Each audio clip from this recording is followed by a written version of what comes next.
I made a video yesterday which I think I called it the front end of now, and I was thinking at that time about what this moment of the specious present, or the remembered present, this moment of now, kind of looks like, what shape it is, given that we experience now not as a dimensionless point in time, but as a kind of slice of time that we move through simultaneously.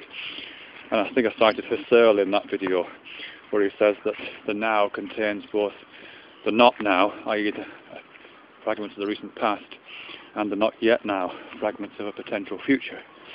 And I was talking about what shape that is, and what I suggested in that is,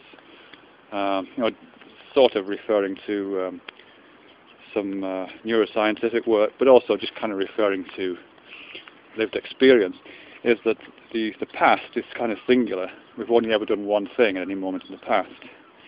So the past kind of stretches behind us like a one-dimensional line. But the future is increasingly diversifies. So the number of possible options that present themselves in 3 seconds time are not singular. There are a number of different things that could be happening. And the further you get into the future, the greater a number of possible possibilities arise, the number of different futures await you, so to speak. So that the future kind of spreads out. So whereas the past is singular and linear, the future is kind of fan-shaped and fans out, opens out like a trumpet.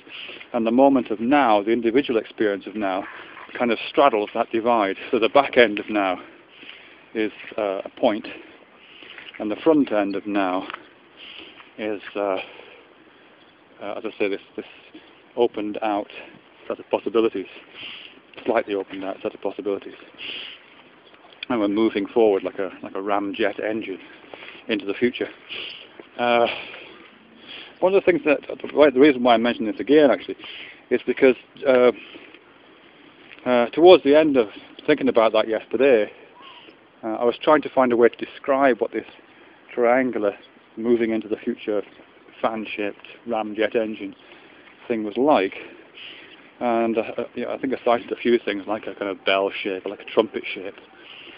And the one I realised I said at the end, I didn't realise I'd said it until I played it back, was it's like a delta. And I kind of had that image in my mind at that point of a river delta. You go down the Nile or you go down the Ganges or something like that. And as you get towards the Mississippi, and as you get towards the ocean, you go into low-lying swamp areas perhaps, and the different tributaries break off, and the river ceases to be a single flow and starts to be a whole series of parallel flows, getting smaller and smaller, more and more capillary-like, until they kind of spill into the ocean at some point in the downstream. And as I say, I hadn't really thought about why I was using that image at the time, but it's kind of stuck with me, I think, really. And not so much in terms of its relationship to neuroscience, although I think this idea of a stream of consciousness leading towards some kind of oceanic feeling at the end of it is interesting. But more in terms of a kind of life model. And I'm going to drop into cliche here, I can just kind of feel it, but never mind. But certainly, as I say, as I'm walking along this path, or as I'm kind of feeling myself proceeding through the years of my life, I can kind of feel this singular set of experiences behind me, that narrative, and I can kind of see the front, this sort of set of tributary narratives, or imagine them at least, moving on ahead of me, different career paths, different life paths, different family organisations, different possibilities for health or where I might live, all those kind of things opening up. But as I kind of imagine the future, they kind of disappear, or they kind of merge, they kind of spill into the future, those possible life paths. And the place they spill into is well, it's kind of unnameable, it's kind of everything, it's kind of the sum of all possibilities. But it's also kind of extinction and dissolution and a kind of end state. in which that past ceases to be relevant, in which time ceases to flow but just becomes some kind of turbulence, I guess, something like that.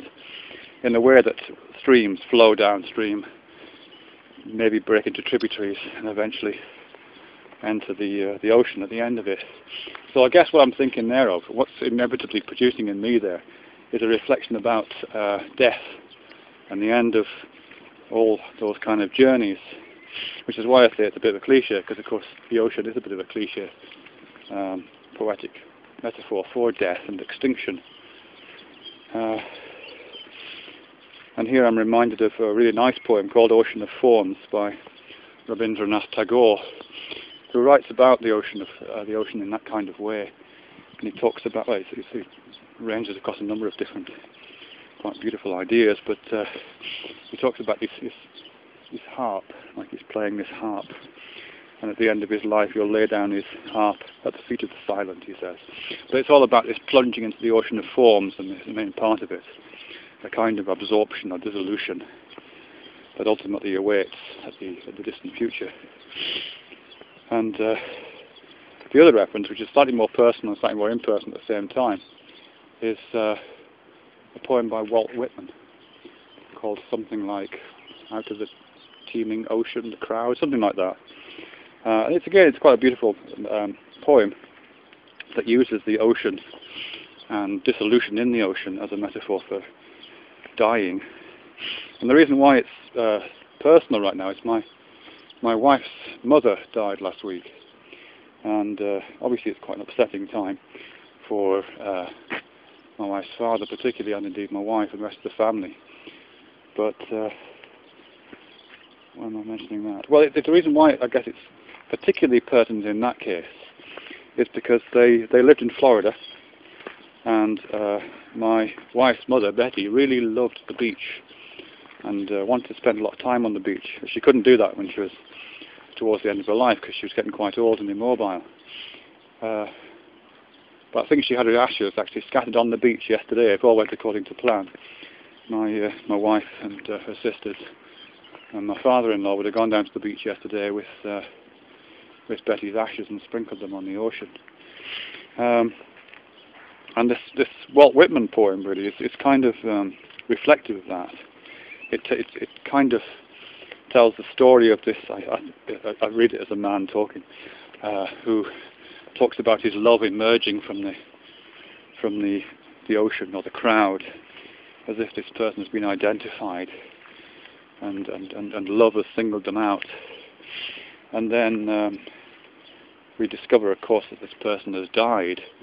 But he talks about it as if they have gone into the ocean, and he is standing on the beach, saluting the setting sun and kind of talking about the air and the land, but talking about how the ocean waits for him as well, and he will join her in the ocean at some point. It's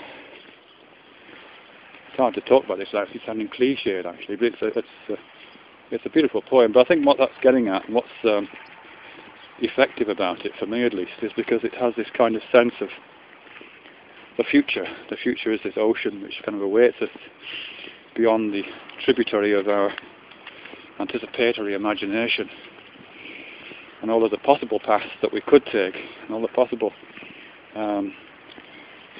tributaries that we could be swept along. We all will eventually hit the ocean of forms and join everything else that's ever been swept along there. Go on, Pops.